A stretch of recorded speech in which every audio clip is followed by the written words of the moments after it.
The Field. When one has seen spring's blossom fall in London, and summer appear and ripen and decay, as it does early in cities, and one is in London still, then, at some moment or another, the country places lift their flowery heads and call to one with an urgent, masterful clearness. Upland behind upland, in the twilight like to some heavenly choir, arising rank on rank to call a drunkard from his gambling hell. No volume of traffic can drown the sound of it, no lure of London can weaken its appeal. Having heard it, one's fancy is gone, and evermore departed to some colored pebble, a gleam in a rural brook, and all that London can offer is swept from one's mind like some suddenly smitten metropolitan Goliath. The call is from afar, both in leagues and years, for the hills that call one are the hills that were, and their voices are the voices of long ago, when the elf kings still had horns. I see them now, those hills of my infancy, for it is they that call, with their faces upturned to the purple twilight, and the faint diaphanous figures of the fairies peering out from under the bracken to see if evening is come.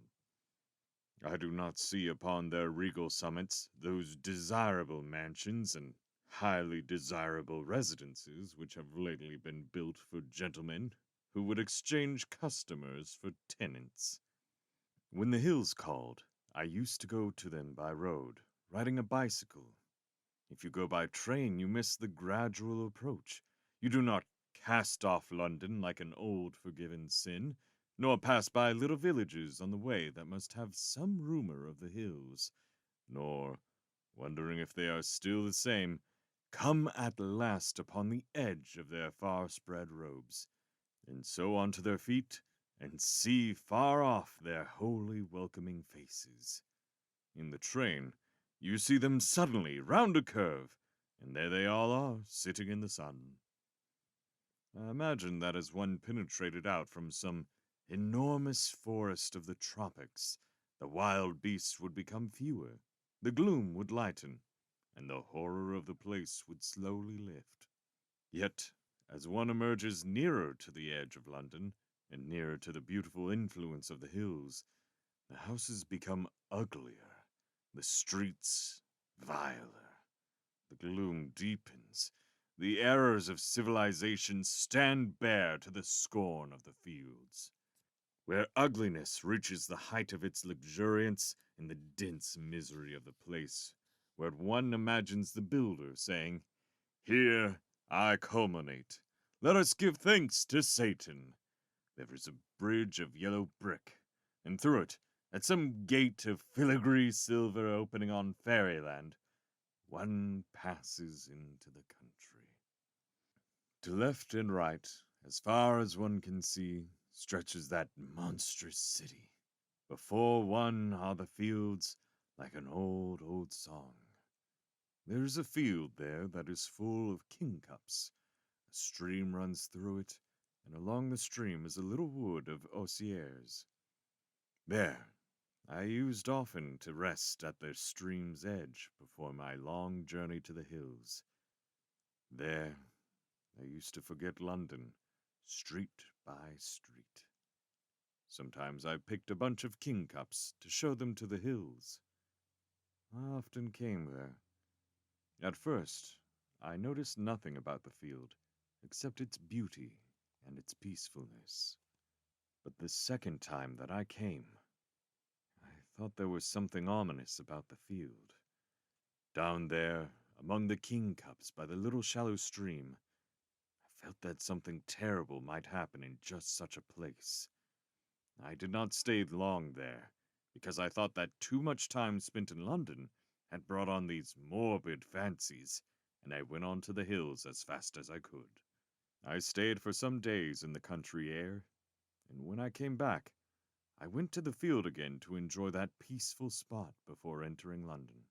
But there was still something ominous among the osiers. A year elapsed before I went there again. I emerged from the shadow of London into the gleaming sun.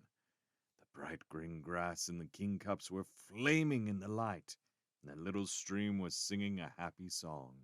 But the moment I stepped into the field, my old uneasiness returned, and worse than before. It was as though the shadows were brooding there of some dreadful future thing, and a year had brought it nearer. I reasoned that the exertion of bicycling might be bad for one, and that the moment one rested, this uneasiness might result. A little later, I came back past the field by night. The song of the stream in the hush attracted me down to it, and there the fancy came to me that it would be a terribly cold place to be in the starlight, if for some reason one was hurt and could not get away. I knew a man who was minutely acquainted with the past history of that locality, and him I asked if anything historical had ever happened in that field. When he pressed me for my reason in asking him this, I said that the field had seemed to me such a good place to hold a pageant in, but he said that nothing of any interest had ever occurred there, nothing at all. So it was from the future that the field's terrible trouble came. For 3 years, off and on, I made visits to the field, and every time more clearly it boded evil things. My uneasiness grew more acute every time that I was lured to go and rest among the cool green grass under the beautiful osiers. Once, to distract my thoughts, I tried to gauge how fast the stream was trickling, but I found myself wondering if it flowed faster than blood. I felt that it would be a terrible place to go mad in. One would hear voices. At last, I went to a poet whom I knew, and woke him from huge dreams, and put him before the whole case of the field. He'd not been out of London all that year, and he promised to come with me and look at the field, and tell me what was going to happen there. It was late in July when we went. The pavement, the air, the houses, and the dirt had all been baked dry by the summer.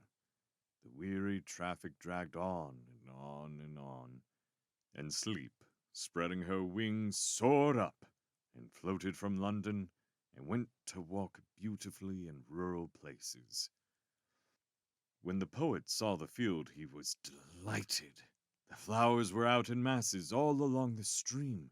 He went down to the little wood, rejoicing. By the side of the stream, he stood and seemed very sad. Once or twice he looked up and down it mournfully.